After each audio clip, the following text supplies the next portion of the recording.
क्या आप जानते हैं कि जिस पतंग को आप खुशी से हवा में उड़ाते हैं, उसकी डोर का सिरा तारीख के एक ऐसे तारीख बाप से जा मिलता है जिसे 300 सालों से बड़ी होशियारी से छुपाया गया है। हम इसे बसंत कहते हैं, हम इसे सकाफत कहते हैं, लेकिन तारीख की पुरानी किताबें कुछ और ही कहानी सुना रही हैं। क्या ये वाकई बहार का जश्न है या फिर एक ऐसे शख्स का मातम जिसने तारीख में मजहबी नफरत की बुनियाद रखी थी?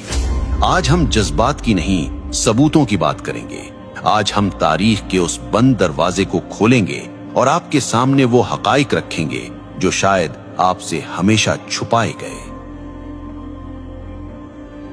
हमारी कहानी का आगाज आज के लाहौर से नहीं बल्कि 1734 ईस्वी यानी 1734 एडी के सियालकोट से होता है।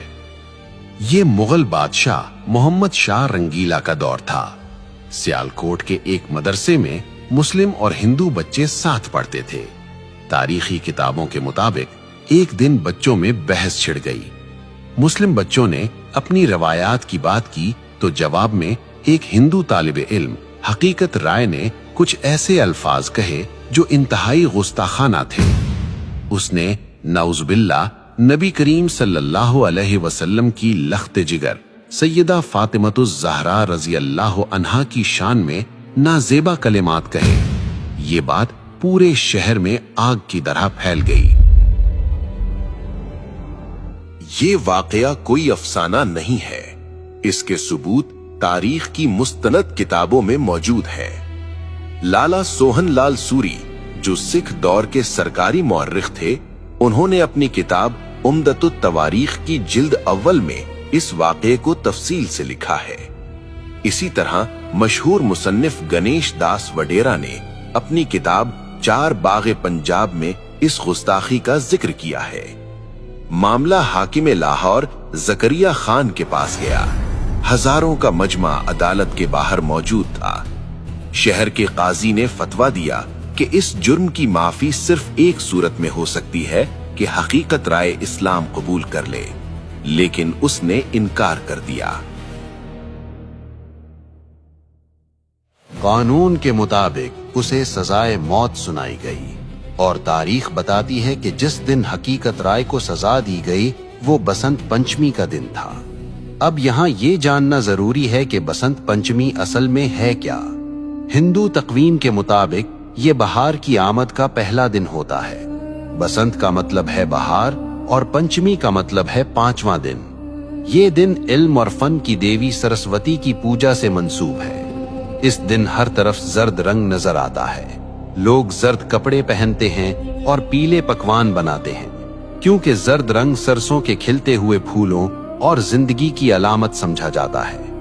लेकिन सन 1741 की इस बसंत ने एक नया रुख इख्तियार कर लिया। जिस दिन पूरा शहर बहार के रंगों में रंगा था, हिंदू बिरादरी ने हकीकत राय की मौत की वजह से इस दिन को यौमे सोग मना लिया।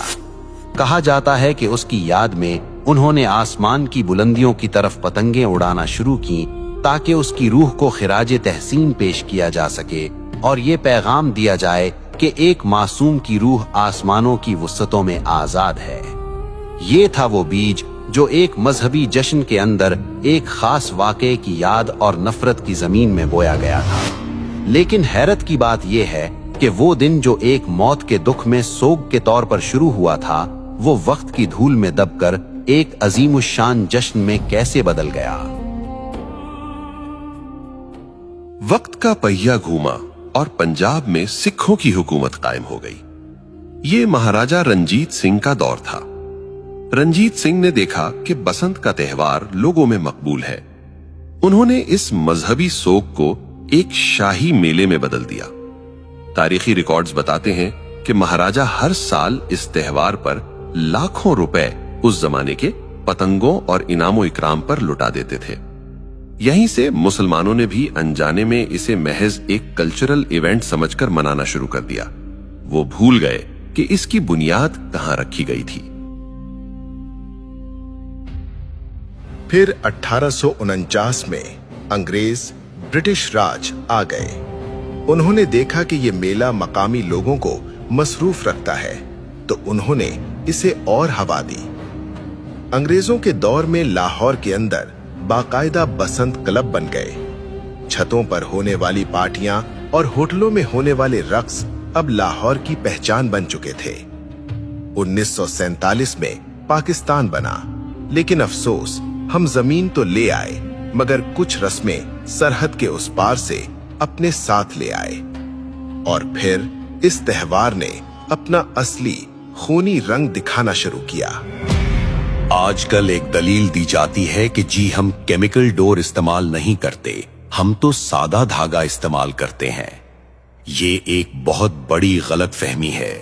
साइंस कहती है कि जब धागे पर कांच और केमिकल लगकर हजारों फुट की बुलंदी पर तनता है और हवा का दबाव उस पर पड़ता है तो वो तनाव की वजह से एक आरी जितना तेज हो जाता है। जब वो मोटरसाइकिल पर जाते हुए किसी इंसान के गले से टकराता है तो वो केमिकल हो या ना हो, वो शाहरग काट देता है। ये महज हादसा नहीं होता, ये कत्ल है। आइए जज्बाती बातों को छोड़कर आदादो शुमार स्टैटिस्टिक्स देखते हैं। पुलिस रिकॉर्ड और अस्पतालों के डेटा के मुताबिक सिर्फ 2006 से 2009 के 3 खूनी सालों में लाहौर, फैसलाबाद और गुजरांवाला में 119 अफराद इस खूनी खेल की नजर हुए।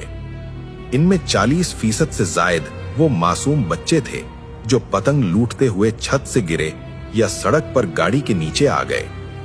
भारत में सूरत हाल इससे भी बदतर है। जानवरों के हुकूक की तंजीम पीटा की रिपोर्ट के मुताबिक हर साल बसंत के मौसम में हजारों परिंदे आसमान में तनी हुई इन डोरों से कट कर मर जाते हैं। क्या किसी त्योहार की कीमत इतनी लाशें हो सकती हैं? सिर्फ इंसानी जाने नहीं, ये शौक मुल्क की मईशत को भी अरबों का नुकसान पहुंचाता है।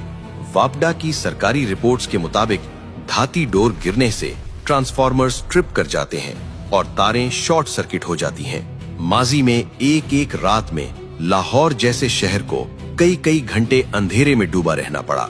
करोड़ों रुपए की बिजली जाया होती है और ये बोझ आखिरकार आवाम की जेब पर ही पड़ता है। क्या हम चंद घंटों की तफरीह के लिए अपनी ही अमलाक को आग लगा रहे हैं? फिर बात सिर्फ पतंग की नहीं रहती। बसंत की रात, हवाई फायरिंग और बेहयाई का जो बाजार गर्म होता है, क्या वो हमारी सकाफत है? एक तरफ दुनिया भर के मुसलमान गजा और फलस्तीन के बच्चों के लिए रो रहे हैं और दूसरी तरफ हम अपनी ही गलियों में अपनी ही खुशी के लिए अपने ही लोगों का खून बहा रहे हैं। क्या ये बेहिसी की इंतहा नहीं है? सवाल ये है कि अगर बसंत नहीं तो फिर क्या? हमारे पास ईदैन की खुशियां हैं, हमारे पास खेलों के मैदान हैं, PSL है, क्रिकेट है, सियाहत है। हम वो कौम हैं जिसने दुनिया को तहजीब सिखाई। हमें अपनी खुशी मनाने के लिए किसी ऐसे त्योहार की जरूरत नहीं जिसकी बुनियाद में नफरत हो और जिसके अंजाम में मौत हो। आज फैसला आपके हाथ में है। जब आप बाजार से डोर खरीदें तो एक बार सोच लीजिएगा, कहीं आपके पैसे किसी मां की गोद उजाड़ने के काम तो नहीं आ रहे।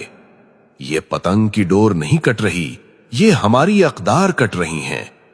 तारीख गवाह है कि जो कौमें अपनी बुनियाद भूल जाती हैं, वक्त उन्हें मिटा देता है।